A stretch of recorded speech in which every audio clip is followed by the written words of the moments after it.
اور آپ کی سماعتوں سے مستقل یہ آوازیں ٹکرا رہی ہیں، یہ کیا ہے بنیادی طور پہ؟ یہ وہ اعلان ہے جو حضرت ابراہیم علیہ السلام کو اللہ تبارک و تعالیٰ نے حکم دیا تھا نا کہ اعلان کر دو، میرے بندوں کو اعلان کر دو، اور اس وقت اعلان کر دیا گیا تھا. بہت طویل ظاہر ہے وہ روایت ہے، مختصر میں آپ کو بتلا رہا ہوں. تو ہوا کیا تھا؟ ہوا یہ تھا کہ جس نے لبیک کہا تھا اس کو یہ سعادت نصیب ہو گئی.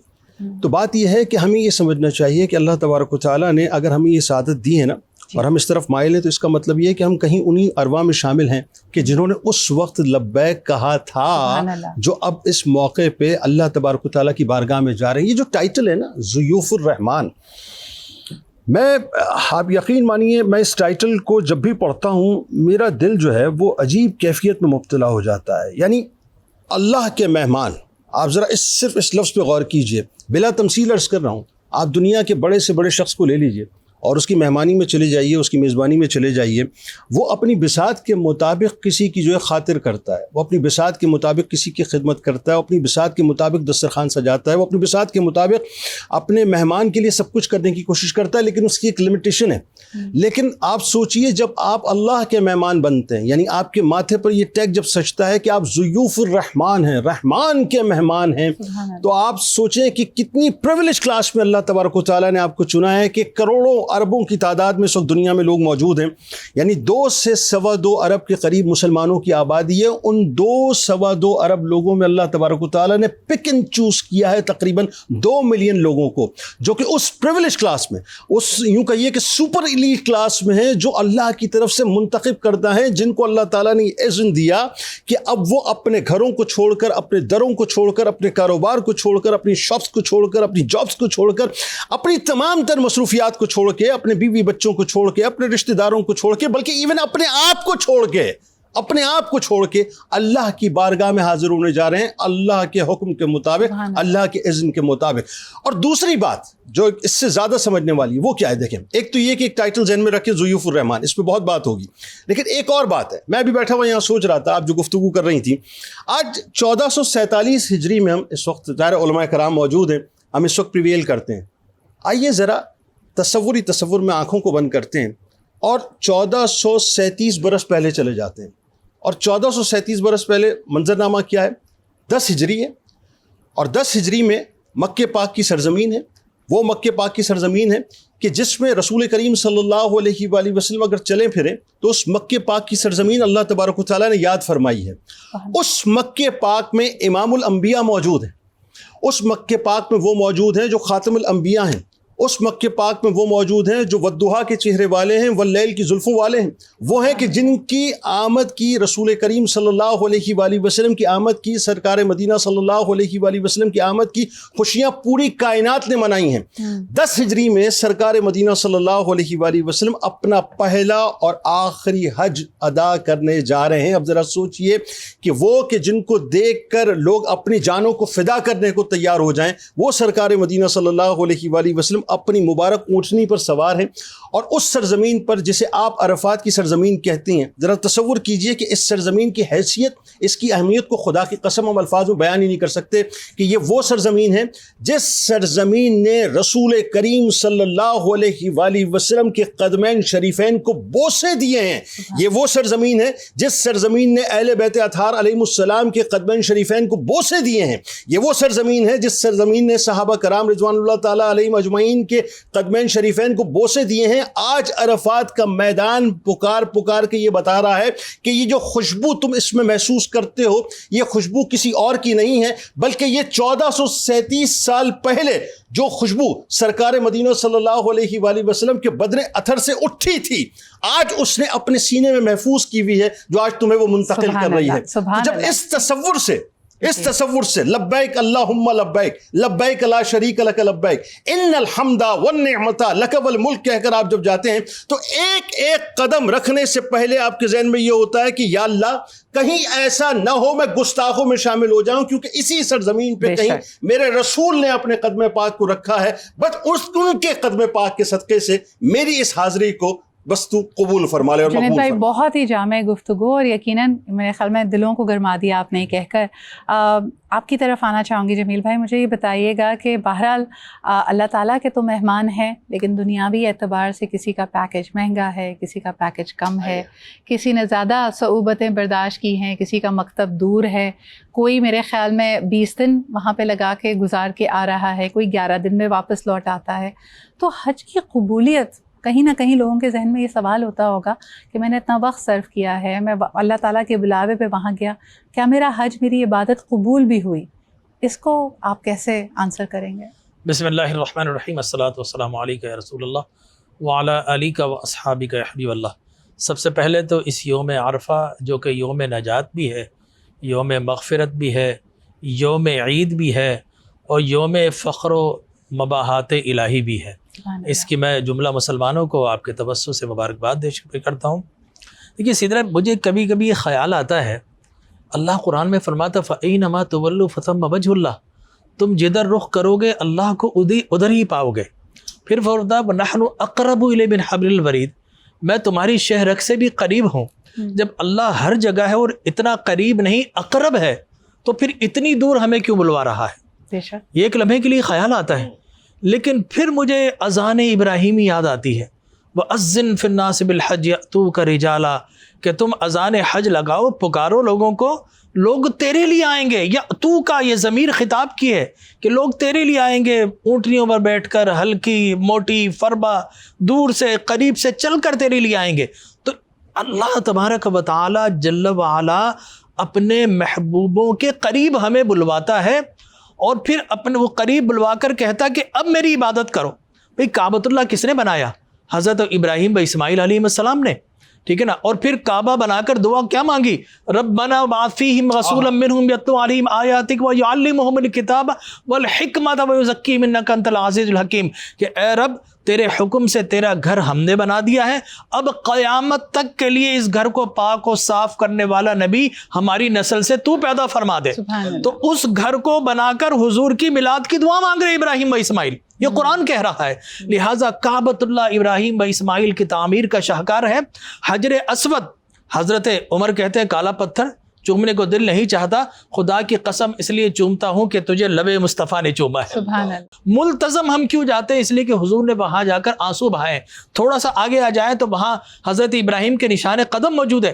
حکم ہو گیا طواف کرنے کے بعد اگر تم نفل پڑھنا چاہتے ہو کعبۃ اللہ میں پڑھو، اتنے افضل نہیں جتنا ابراہیم کے نشان قدم کو مسلح بنا لو گے. تو وہاں ابراہیم کے نشان قدم ہے. تھوڑا سا آگے جائے زمزم، حضرت اسماعیل علیہ السلام کی پیر کی ایڑیوں سے جو پانی نکلا اسے زمزم کہا جاتا ہے. اسے ہم پی کر دعا مانگتے ہیں اللہم علما نافعا ورزقا واسعا وشفاء من کل داء. بھائی ہر پانی پی کر دعا مانگو، معلوم ہے ہر پانی پی کر دعا مانگنی چاہیے، لیکن جو اللہ والے کے قدموں سے پانی مس ہو جاتا ہے اس کو پی کر دعائیں مانگی جائے تو اللہ علم بھی عطا فرماتا ہے، رزق بھی عطا فرماتا ہے، صحت بھی عطا فرماتا ہے. ہم جاتے اللہ کی رضا کے لیے، لیکن اللہ فرماتا ہے میری رضا ملتی ہے، میرے محبوبوں کے قدم جہاں پڑ گئے ان قدموں سے فقط ہو کر آ جاؤ تو تمہیں میری رضا کا سرٹیفکیٹ مل جائے گا. آگے جائیں، ہم صحیح کرتے ہیں، دوڑتے ہیں. اللہ کی ولیہ دوڑی، اللہ دوڑنے سے پاک ہے. اللہ کے نبی بھی نہیں دوڑے، ولی بھی نہیں، اللہ کی ولیہ حضرت ہاجرہ دوڑتی ہیں. تو اللہ قیامت تک کے مسلمانوں کو دوڑنے کا حکم دیتا ہے اور ان مقامات کو اپنی نشانی بنا لیتا ہے. سبحان اللہ. عرفات میں ہم جاتے ہیں، حضرت آدم اور حضرت حوا ملے تھے. عرفہ مانا پہچان، ملاقات، لہٰذا وہ مقام ان کی یاد ہے. پھر آگے جائیں، ہم مینا میں جاتے ہیں تو مینا میں ابراہیم علیہ السلام حضرت اسماعیل کو ذبح کرتے ہوئے نظر آتے. ہمیں کہا وہاں پر بھی جاؤ، اس یادگار پہ جاؤ. پھر ہم جاتے ہیں مزدلفہ کے اندر، وہ وہاں پر جا کر مزدلفہ میں دعائیں مانگی گئی ہیں، چلو لہٰذا کہا کہ یہاں پر بھی رکو. پھر ہم نے کنکر مارنا ہے جمرات کو، کہا کہ میرے ابراہیم و اسماعیل ہاجرہ کا یہی طریقہ تھا، تم بھی ان کی سنت پر عمل کرو. میں حیرت زدہ رہ گیا، اللہ بلاتا اپنے نام پر ہے اور ہمیں پھراتا ہے ان مقامات پر جہاں ان کے محبوب پہنچے تھے، انبیاء اولیاء پہنچے تھے. لہٰذا ان مقامات پر پہنچ کر جب پلٹتے ہیں تو آپ کے سوال کا جواب فرمایا من حج للہ فلم یرفس ولم یفسق رجع کیوم ولدتہ امہ کہ اگر تم نے ہوائے نفس کی پیروی نہیں کی، کوئی خلاف ورزی نہیں کی، تم نے کوئی بےہودگی کا مظاہرہ نہیں کیا، تو تڑاق نہیں کیا، ایک دوسرے کو زد و کوب نہیں کیا، اور پھر صحیح مناسک حج کیا ہے؟ اللہ والے جن مقامات سے گزرو بس انہی مقامات سے گزر کر آ جاؤ with the right intention. with the right intention. Intention تو اللہ کا قرب ہے لیکن گھماتا اللہ والوں کے نشان پہ، اس لیے کہ اس کسی مقام پر اللہ کی شان نہیں ہے. دیکھیں بولتے ہیں سینگ از بلیونگ، اللہ تبارک و تعالیٰ تو نظر نہیں آتا. اس نے بولا میرا ایک گھر بنا دو جو کہ میری انوار و تجلیات کا مظہر ہوگا جو لوگوں کو نظر آئے. چنانچہ ہم ان مقامات سے جب گزر کے آتے ہیں تو ارشاد ہوا کہ اگر تم نے صحیح مناسک حج ادا کیے تو واپس پلٹو گے تو اس طرح پاک و صاف کر دوں گا گویا آج ہی ماں کے پیٹ سے پاک و صاف ہو کر پیدا ہوئے. اور فرمایا جس طرح فرمانے تھے ہمارے جنید بھائی، الحجاج والعمار وفد اللہ ان دعوہ اجابہ وان استغفروہ غفر لہ، کہ یہ میرے مہمان ہیں. آپ اندازہ کیجئے کہ کوئی مجرم ہو، اس مجرم کو کوئی مہمان بناتا بلکہ کہتے اسے پکڑ کر لاؤ، اسے سزا دی جائے گی. لیکن اللہ عجب رحیم و کریم ہے، فرماتا میرے مجرموں چل کر میرے گھر آ جاؤ، میں تمہیں اپنا مہمان ہونے کا شرف بھی عطا فرما دوں گا، واپس پلٹو گے تو مسٹر کلین کا خطاب دے کر بھیجوں گا، یہ میڈل پہنا کر بھیجوں گا. تو آج یوم عرفہ لا الہ الا اللہ وحدہ لا شریک لہ لہ الملک ولہ الحمد وہو علی کل شیء قدیر، یہ کلمہ پڑھیے، سورہ اخلاص پڑھیے، اللہ کی فقر و مباحات کے سامنے سر جھکا دیجئے، اس لیے کہ یہ یوم مغفرت ہے، یوم دعا ہے، یوم نجات ہے. اور بقول حضرت ابن عمر اور حضرت ابن عباس اور حضرت عمر رضی اللہ تعالیٰ عنہ یہ یوم عید بھی ہے. سبحان اللہ. اور خاص طور پہ جیسے کہا جاتا ہے نا، جب آپ اس سفر سے واپس لوٹیں گے، اگر آپ اپنے اندر کوئی بڑی تبدیلی محسوس کریں، کہیں آپ کا دل بدل گیا ہے، جن چیزوں میں دل لگتا تھا، برائی میں دل لگتا تھا، دنیا میں دل لگتا تھا، اور وہ بدل گیا ہے، تو یہ بہت بڑی نشانی مانی جاتی ہے کہ آپ کا حج قبول ہو گیا. ایک چھوٹا سا بریک لیتے ہیں. دنیا میں آپ کو دو طرح کے لوگ ملیں گے، دو طرح کے مسلمان ملیں گے. حج کی خواہش تو سب کی ہے، تو کہا گیا کم از کم ایک دفعہ یا صرف ایک دفعہ حج. اس طرح کے دو کیمپس آپ کو ملیں گے. اور کچھ کی خواہش ہوتی ہے کہ اللہ تعالیٰ بار بار اس سعادت سے اسے نوازے، اور کچھ نے سوچا ہوتا ہے کہ زندگی میں کم از کم ایک دفعہ بس کر لیا جائے اور وہ ہمارے لیے کافی ہوگا. اس کے بارے میں تھوڑی گفتگو کریں گے ایک چھوٹے سے بریک کے بعد. Welcome back after the break. آپ دیکھ رہے ہیں ہمارا حج اسپیشل. آج کا دن جو دعاؤں کی قبولیت کا بھی دن ہے، استغفار کا بھی دن ہے. کچھ کلمات جن کے بارے میں کہا جاتا ہے اس کے ذکر سے اپنی سانسوں کو معطر رکھیے، جتنا ہو سکے استغفار کیجیے. آسانی کے لیے جن کلمات کی بات کی جاتی ہے، یعنی لا الہ الا اللہ وحدہ لا شریک لہ لہ الملک ولہ الحمد وہو علی کل شیء قدیر. آسانی کے لیے اس کو ہم اکثر چوتھے کلمے کے طور پہ بھی یاد کرتے ہیں، تو آپ اس کا ذکر زیادہ سے زیادہ کیجیے. اور بریک پہ جانے سے پہلے جو ہم بات کر رہے تھے، کئی لوگ سمجھتے ہیں کہ دس از اے کلمنیشن پوائنٹ، زندگی میں ایک دفعہ حج کر لینا ہے. لیکن ہمارے پینل میں رمضان میں یا اپنی نجی گفتگو میں بھی آپ نے اکثر لوگوں کو کہتے ہوئے سنا ہوگا کہ یا اللہ بار بار یہ سعادت عطا کر. عمرے کے حوالے سے لوگ کہتے ہیں کہ آپ اس کو کبھی بھی ایکسپینس نہ سمجھیں. آپ جائیں گے، آپ دیکھیں گے کہ آپ کے رزق میں مزید کشادگی ہوگی، آپ کا جو ذریعہ معاش ہے اس میں وسعت آئے گی. تو اسی طرح جب ہم حج کے لیے بھی اپنے آپ کے اپنا ٹائم نکالتے ہیں، اپنی انویسٹمنٹس کرتے ہیں، اور اس کے بارے میں بھی لوگ کہتے ہیں کہ یہ تو سب اللہ کے دیے ہوئے ہی اسباب ہیں جو اس کی راہ میں ہم استعمال کرتے ہیں، ایک دفعہ یا کئی مرتبہ. آئیے ذرا اس پہ گفتگو کرتے ہیں. کیا کہیں گے زہیر بھائی؟ اکثر لوگ کہتے ہیں میں نے ایک دفعہ حج ادا کر لیا، اب میں یا تو کسی اور کو کروا دوں، حج بدل کر لوں، یا ایک انسان کی لالچ، ایک خود غرضی بھی ہوتی ہے کہ نہیں میرا بار بار دل چاہتا ہے حج بیت اللہ کرنے کو. اس میں کچھ رہنمائی کیجیے. بسم اللہ الرحمن الرحیم، الحمدللہ والصلاۃ والسلام علی اہلہما. دیکھیے حج واجب تو اللہ نے ایک ہی دفعہ رکھا ہے، لیکن بات کے جو حج کی ادائیگی ہے وہ ثواب ظاہر ہے کہ جتنی زیادہ اللہ کی قربت حاصل ہو سکے حج کے موقع پر، جیسا کہ ابھی ہمارے برادران علامہ جمیل راٹھور صاحب اور جمیل اقبال صاحب نے حج کی بہت خوبصورت انداز میں تعریف کی اور بہت روحانی طور پر اس روح کو گرما دیا. تو ظاہر ہے کہ جتنے مواقع ملیں وہ زیادہ باعث ثواب باعث فضیلت ہوتے ہیں. لیکن اس میں آپ نے ایک چیز کا جو تذکرہ کیا کہ اپنی جگہ کسی اور کو، ایسے شخص کو بھیج دوں جو نہیں اتنی استطاعت رکھتا کہ خود کر سکتا ہے، تو وہ زیادہ باعث ثواب ہے. یعنی اپنی قربانی اپنا مال آپ اپنا وہ اللہ کی راہ میں بھیج رہے ہیں، کسی اور کو، کسی اور پہ خرچ کر رہے ہیں کہ وہ بھی اللہ کا قرب حاصل کر لے، تو کسی آدمی کو اللہ کے قریب کرنا یہ تو سیرت پیغمبر ہے، سیرت انبیاء ہے۔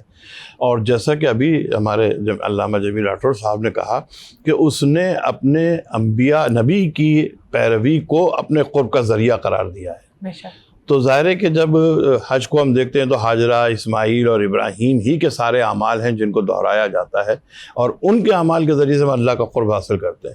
تو جو ان کی سیرت کی پیروی کرے گا وہ، یعنی دوسرے آدمی کو آپ اللہ کے قریب لا رہے ہیں، دوسرے آدمی میں آپ روحانیت پیدا کر رہے ہیں، عبادت کا ذوق اور شوق کر رہے ہیں، جس میں خود نہیں تھی صلاحیت، آپ اس میں صلاحیت پیدا کر رہے ہیں، تو یہ سیرت انبیاء کی پیروی ہے، آپ یہ کار انبیاء انجام دے رہے ہیں۔ اور یہ زیادہ باعث ثواب ہے کہ آپ نے تو حج حاصل کر لیا، آپ تو اس سے لطف اندوز ہو چکے، آپ اس ثواب کو حاصل کر چکے، اور اب آپ لوگوں میں اس کو پھیلا رہے ہیں، تو یہ میں سمجھتا ہوں کہ بہت زیادہ اجر و ثواب کا باعث ہے۔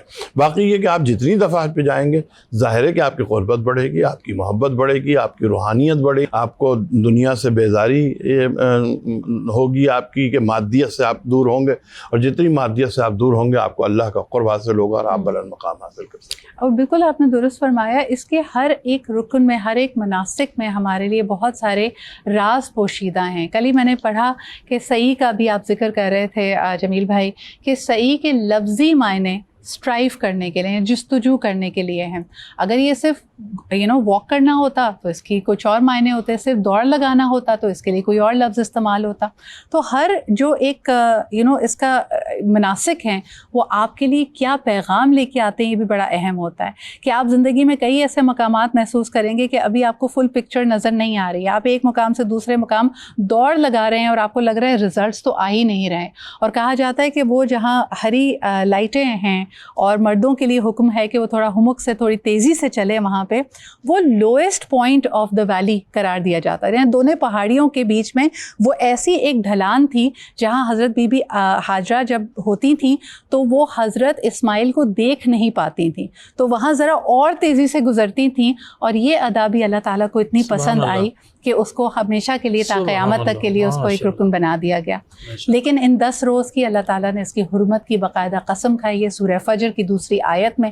ہیرا میں چاہوں گی کہ اس کا بھی آپ بیان کریں کہ آج ہم یقیناً یوم عرفہ کی بات کر رہے ہیں، کل 10 ذی الحج کو ہم سنت ابراہیمی کو فالو کرتے ہوئے قربانی دیں گے، لیکن ان 10 دنوں کی اہمیت، اس کو آپ کیسے سمجھتی ہیں اور کیسے دیکھتی ہیں؟ اعوذ باللہ من الشیطان الرجیم، بسم اللہ الرحمن الرحیم، الحمدللہ رب العالمین، ثم الصلاۃ والسلام تحیۃ والاکرام علی صاحب الدین والاسلام والرکن والمقام والشریعت والاحکام والمحبت والعرفان والجنت والبرہان، مولانا و مولا الکونین جد الحسنین مصطفیٰ ابو القاسم محمد۔ سب سے پہلے میں آپ کے اس آج پاکستان کی پلیٹ فارم سے آپ کو بھی مبارکباد پیش کرتی ہوں، آپ کی پوری ٹیم کو، کہ آپ نے اتنی پر رونق جو ہے اس ذکر کی بزم سجائی ہے، کہ اور اتنا بہترین پینل کہ جن کی گفتگو سن کر جو ہے جو لوگ گھروں میں بھی بیٹھے ہوئے ہیں، جو اس سعادت کو حاصل نہیں کر سکے، وہ بھی اپنے اندر ایک روحانیت اور ایک ایمان کی حلاوت اور تازگی کو جو ہے وہ محسوس کر رہے ہیں۔ ہم دیکھتے ہیں بسم اللہ الرحمن الرحیم، جس طرح سے ابھی جمیل بھائی نے بھی تذکرہ کیا، سورہ حج قرآن مجید کا 22واں سورہ ہے، آیت کا نشان ہے 27۔ پروردگار عالم ارشاد فرما رہا ہے بسم اللہ الرحمن الرحیم، وَأَذِّن فِي النَّاسِ بِالْحَجِّ يَأْتُوكَ رجالاً وعلی کل ضامر۔ پروردگار عالم کہہ رہا ہے یأتینا من کل فج عمیق، حضرت ابراہیم علیہ السلام کو کہ آپ اعلان کر دیں اور لوگوں کو بلائیں کہ وہ آپ کے پاس پیدل آئیں اور ان اونٹنیوں پر بیٹھ کر آئیں، دور دراز سے سفر کرتے ہوئے جو سفر کی وجہ سے دبلی ہو گئی ہیں۔ ہم دیکھتے ہیں کہ پروردگار عالم کے نبی صلی اللہ علیہ وآلہ وسلم رسول اللہ اپنی زبان وحی ترجمان سے ارشاد فرماتے ہیں کہ الحج المبرور لیس لہ اجر الا الجنہ، کہ جو مقبول حج ہے اس کا بدلہ سوائے جنت کے کچھ اور نہیں ہے۔ یہ انتہائی، جب ذی الحج شروع ہو تو ہمیں اعمال کے ساتھ، افعال کے ساتھ جو ہے اس کا آغاز کرنا ہے۔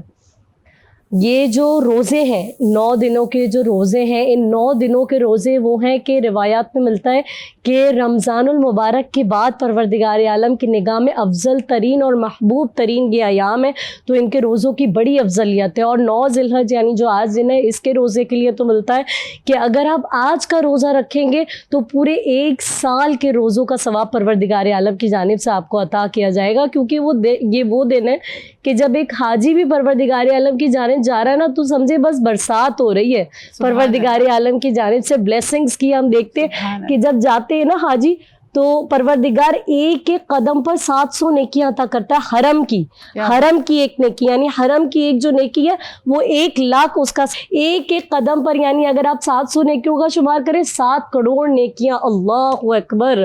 یعنی اگر انسان کبھی یہ سوچتا ہے، جیسے ابھی استطاعت کی بات بھی ہوئی اور وہ جو ہم مکتب کی بات کرتے ہیں A کیٹیگری یا B کیٹیگری، تو انسان کبھی اگر یہ بھی سوچتا ہے میں جاؤں گا میرا پیسہ خرچ ہو جائے گا تو میں محتاج ہو جاؤں گا، اللہ اور اس کے رسول تو کہہ رہے تم حج کرو، تم عمرہ کرو، تم آؤ، ہم دنیا کے خزانوں کے منہ تمہارے لیے کھول دیں گے اور تمہاری محتاجی دور ہو جائے گی.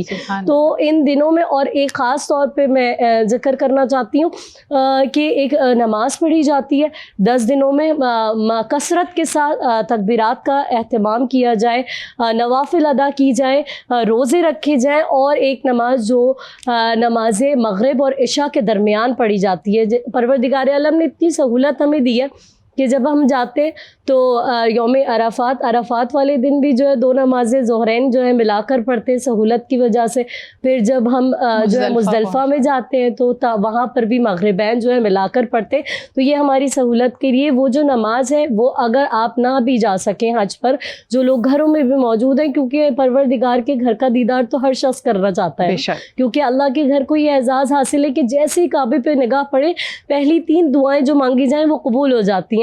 جو نہیں بھی جا سکے، دیکھیں کعبے کا دیدار کرنا تو بہت بڑی خوش نصیبی ہے، لیکن رب کعبہ کی اطاعت کرنا اس سے بڑی خوش نصیبی ہے. آپ اگر گھر میں بھی بیٹھے نا، اپنے دل کو اللہ کا گھر بنا لیں، وہاں پہ اللہ کو موجود کریں، اپنے دل کو پاک کریں، وہ اعمال کرنے کی کوشش کریں جس سے پروردگار راضی ہوتا ہے. آپ توبہ کریں، نمازوں کی پابندی کریں، قرآن سے اپنے رشتے کو مضبوط کریں اور ان لوگوں کو معاف کر دیں جنہوں نے آپ کا دل دکھایا ہے. اور نماز ہے مغربین کے درمیان پڑھنی ہے، یعنی جب نماز مغرب آپ پڑھ چکے تو اس کے بعد 2 رکعت نماز پڑھیں گے قربتاً الی اللہ کی نیت سے، اور سورہ حمد پڑھیں گے پہلی رکعت میں، اور اس کے بعد سورہ توحید پڑھیں گے اور سورہ اعراف کی آیت نمبر 142 جو ہے وہ تلاوت کریں گے. اس طرح سے حاجیوں کا ثواب، یعنی جو پروردگار عالم نے حاجیوں کو ثواب عطا فرمایا ہے، اس ثواب میں جو ہے وہ آپ بھی شامل ہو سکتے ہیں. سبحان اللہ. اور اسی کے ساتھ ایک چھوٹے سے بریک کی طرف بڑھتے ہیں، لیکن بے شک یہ تمام چیزیں آپ کی سہولتوں کے لیے ہیں. اللہ تعالیٰ نے قدم قدم پہ آسانیاں، قدم قدم پہ نیکیاں آپ کے لیے رکھی ہیں. کہا جاتا ہے کہ جب ایک حاجی گھر واپس لوٹتا ہے تو اس کے دوستوں، اقارب، اس کی فیملی کے لیے وہ ایک باعث رحمت بن جاتا ہے. اگلے 40 روز تک اس سے وہ جو دعا کرتا ہے وہ قبول ہوتی ہے. تبھی ہم دیکھتے ہیں کہ ایک خوبصورت سی روایت ہمیں ملتی ہے کہ اللہ کے گھر سے یعنی حج بیت اللہ کر کے جب لوگ لوٹتے ہیں تو ان کے لیے باقاعدہ دعوت کی جاتی ہے، ان سے بیٹھ کر قصے اور وہاں کے ان کی ایکسپیرینسز سنے جاتے ہیں، اور یقیناً دل میں یہی آرزو اور دعا ہوتی ہے کہ ہر ایک کے لیے ایسے مواقع بنے. ایک چھوٹا سا بریک لیں گے، واپس آئیں گے، گفتگو کو جاری رکھیں گے، ہمارے ساتھ رہیے. Welcome back after the break. اچھا جی، کچھ مختلف سوالات جو اپنے پینل کے سامنے رکھیں گے، یہ وہ باتیں ہیں جو ہم عام طور پہ زد عام ہیں، لوگ آپس میں بات کرتے ہوئے سوچتے ہیں. کچھ بہانے ہیں، کچھ متس ہیں. آئیے اس پہ ہمارے علماء کیا سوچتے ہیں، یا وہ جن کا تجربہ، جن کا مطالعہ ہم سے زیادہ ہے، وہ کیا سوچتے ہیں، اس پہ بات کرتے ہیں. جنید بھائی، آپ نے اکثر سنا ہوگا لوگ کہہ رہے ہیں کہ جی سدرا اب آہستہ آہستہ جیسے روزے سردیوں میں آ گئے ہیں تو ہم انتظار کر رہے ہیں جب موسم تھوڑا بہتر ہوگا تب ہم حج کا ارادہ کریں گے. ایسے لوگوں کو آپ کیا کہنا چاہیں گے؟ کیونکہ سب سے بڑھ کر یہ، جیسے ہم نے شروع میں کہا، میرے پاس سرمایہ کتنا ہے شاید میں اندازہ لگا سکتی ہوں، وقت کتنا ہے مجھے نہیں پتا. سرکار مدینہ صلی اللہ علیہ وآلہ وسلم کی حدیث پاک کا مفہوم ہے کہ جس پر حج فرض ہو گیا اور وہ حج نہ کرے، میں محمد صلی اللہ علیہ وسلم اس سے بری ہوں. یعنی سرکار علیہ السلام کو اس بات کی پرواہ نہیں کہ وہ یہودی ہو کے مرے کہ نصارہ ہو کے مرے. یہ جو لوگ سوچتے ہیں، کیا وہ یہ سمجھتے ہیں کہ لکھوا کر آئیں کہ اتنی عمر ہوگی، لیٹ سپوز میں 80 سال جیوں گا، اور آپ سوچیں گے 55 سال 60 سال 70 سال میں جا کے حج کرنے کی، پل کا پتہ نہیں ہے، پل کا. یعنی یہاں آدمی جو ہے ابھی کھڑا ہوتا ہے